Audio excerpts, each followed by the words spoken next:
کوہ کاف ایک ایسی وادی جو جنوں، بھوتوں اور پریوں وغیرہ جیسی مخلوق کے بارے میں جانی جاتی ہے۔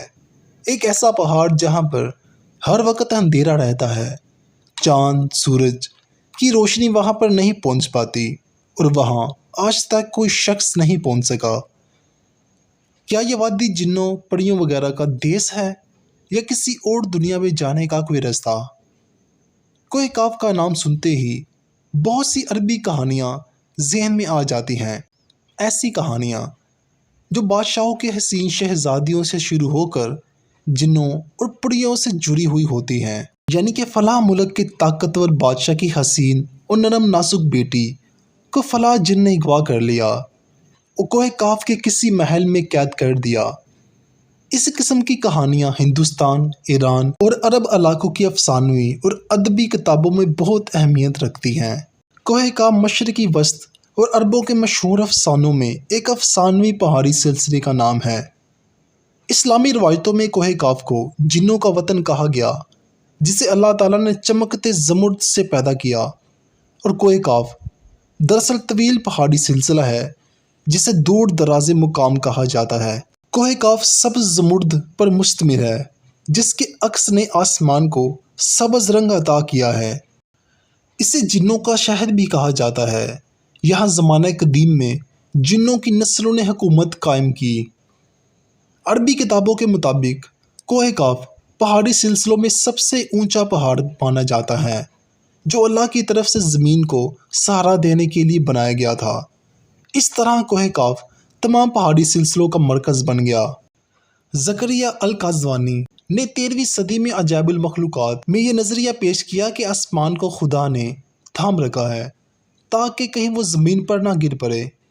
اس زمین کے چاروں طرف پہاڑوں کا ایک طویل سلسلہ بنایا گیا، جس میں کوہ کاف بھی شامل کیا گیا، اور یہ ان تمام پہاڑی سلسلوں کو کھوٹی کی طرح اپنی جگہ پر رکھتا ہے۔ جلال الدین رومی نے کوہ کاف کا ذکر کچھ اس طرح سے کیا ہے کہ طاقتور بادشاہ سکندر ذوالقرنین نے آب حیات کی تلاش میں مشرق سے مغرب کا سفر کیا تھا۔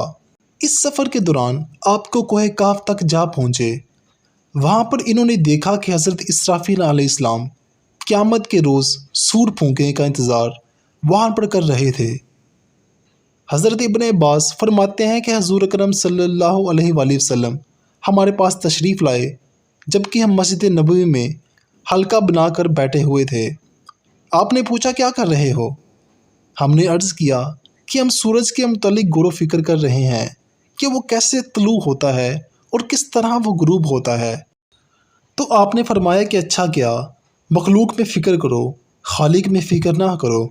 اللہ جس کے لیے چاہے وہ پیدا کرتا ہے۔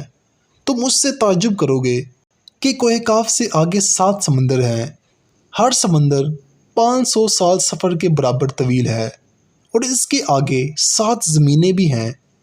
کوہ کاف سے آگے 70,000 مخلوقات پائی جاتی ہیں جو اڑتی ہیں۔ انہیں پرندوں کی شکل میں پیدا کیا گیا ہے۔ ان کا کھانا پینا، لباس، برتن سب ہوا ہوتی ہے۔ وہ نہیں جانتے کہ اللہ نے حضرت آدم علیہ السلام کو پیدا کیا، اور نہ ابلیس کو جانتے ہیں، اور نہ ابلیس کی اولاد کو جانتے ہیں۔ اللہ نے کوہ کاف کو دنیا کے درمیان میں ایک ایسے تخلیق کیا کہ کوئی بھی انسان وہاں تک نہیں پہنچ سکتا، کیونکہ وہاں پہنچنے کے لیے 4 مہینے اندھیرے سے گزرنا پڑے گا۔ یہاں کوئی چاند، کوئی سورج نہیں ہوگا، یہاں تک کہ یہاں کے لوگ چاند اور سورج کے بارے میں بھی نہیں جانتے۔ جو روشنی ان تک پہنچتی ہے وہ کاف پہاڑ کی روشنی ہوتی ہے، اور وہاں موجود لوگ جڑی بوٹیاں کھا کر، اور ان کے بدن پر کوئی کپڑا بھی نہیں ہوتا، یعنی کہ وہ ایک عجیب ہی مخلوق کہلاتی ہے جو ہم نے آج سے پہلے کبھی نہیں دیکھی۔ نہ وہ کپڑے پہنتی ہے، نہ وہ کچھ کھاتی ہے، جڑی بوٹیوں پہ وہ گزارا کرتی ہے، اور ان کا کھانا پینا صرف اور صرف ہوا کہلاتا ہے۔ صحابہ کرام نے عرض کیا کہ یا رسول اللہ صلی اللہ علیہ وآلہ وسلم، کیا وہ فرشتے ہیں؟ آپ نے فرمایا نہیں، لیکن اللہ نے ان کی فرما برداری فرشتوں جیسی ہی رکھی ہے۔ پھر آپ صلی اللہ علیہ وآلہ وسلم نے فرمایا کہ معراج کی رات آپ کی ملاقات کاف کے لوگوں سے ہوئی۔ انہوں نے آپ صلی اللہ علیہ وآلہ وسلم کی دعوت کو قبول کیا اور وہ مسلمان ہو گئے۔ صوفیاء کرام کے نزدیک کوہ کاف اس زمین میں موجود کوئی پہاڑ نہیں، بلکہ یہ وہ پہاڑی سلسلہ ہے جو اولیاء کرام کے مشاہدے میں آتا ہے۔ جیسا کہ خواجہ فرید الدین عطار نے اس کا تصور کچھ اس طرح سے پیش کیا کہ کوہ کاف کو شعور اور عقل کا ایک دائرہ سمجھا جاتا ہے، جس سے دنیا کائنات کی بہت سی انفارمیشن مل جاتی ہے۔ بہت سے لوگوں کا یہ کہنا ہے کہ لفظ کاف کسی چیز کے مرکز کو ظاہر کرتا ہے، اور یہ لفظ اتنا مقدس ہے کہ قرآن کریم کی ایک پوری سورہ کا نام سورہ کاف ہے، جو اس کو کوہ کاف کی طرف اشارہ کرتی ہے۔ اس میں اللہ کی وحدانیت اور موت اور زندگی کا نظریہ پیش کیا گیا۔ عربی داستانوں کی کوہ کاف دراصل موجودہ روس میں ماؤنٹین کاسس نامی ایک پہاڑی سلسلہ ہے۔ یہ علاقہ قدرتی حسن سے مالا مال ہے۔ یہاں جانوروں اور پرندوں کی ہزاروں یعنی کہ بے شمار اقسام پائی جاتی ہیں، جسے جھیلیں، آبشاریں دیکھ کر ایسا معلوم ہوتا ہے گویا جنت ہی زمین پر اتر پڑی ہو۔ یہاں انسانی آبادی بہت ہی کم پائی جاتی ہے۔ اگر کوہ کاف کو خلائی سیٹلائٹ سے دیکھا جائے تو یہ علاقہ سفید پٹی جیسا نظر آتا ہے۔ بعض ماہرین کا یہ خیال ہے کہ کوہ کاف انٹارکٹیکا کے ویران اور برفیلے علاقے میں موجود ہو سکتا ہے، جو ہمیشہ بادلوں اور اندھیروں سے ڈھکا رہتا ہے، جبکہ کچھ لوگ اٹلانٹس سٹی کو ہی کوہ کاف قرار دیتے ہیں، جو کسی عذاب کی وجہ سے تباہ ہو چکا ہے۔ فزکس کی ڈائمینشنز بھی کوہ کاف کو سمجھنے میں آسانی پیدا کر سکتی ہیں۔ ہماری اس کائنات میں ہزاروں ڈائمینشنز موجود ہیں، جبکہ ہم انسان صرف 3 سے 4 ڈائمینشنز میں زندگی کو گزار رہے ہیں، کیونکہ ہم ٹائم اور اسپیس کے درمیان زندگی گزارتے ہیں، یعنی کہ ہم ان کے قیدی ہو چکے ہیں۔ ان 6 ڈائمینشنز میں تیارے، سیارے، سورج، چاند اور بہت سی سیٹلائٹ گردش کرتے ہیں۔ اگر حقیقت میں بات کی جائے تو یہ نکلتا ہے کہ ہم اس دنیا کے متعلق ابھی 10% بھی نہیں جانتے۔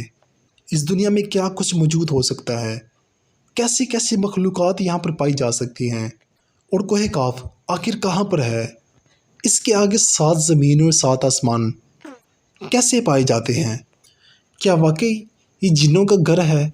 اس کے بارے میں کوئی خاص ثبوت ہمیں نہیں ملتے۔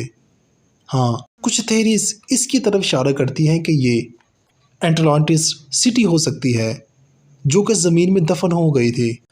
باقی اللہ اس کے بارے میں بہتر جانتا ہے، کیونکہ وہی تو خالق ہر چیز کو پیدا کرنے والا ہے۔ اگر یہ ویڈیو اچھی لگی ہو تو اس کو لائک کریں اور اس کو دوستوں کے ساتھ شیئر کریں۔ جزاک اللہ۔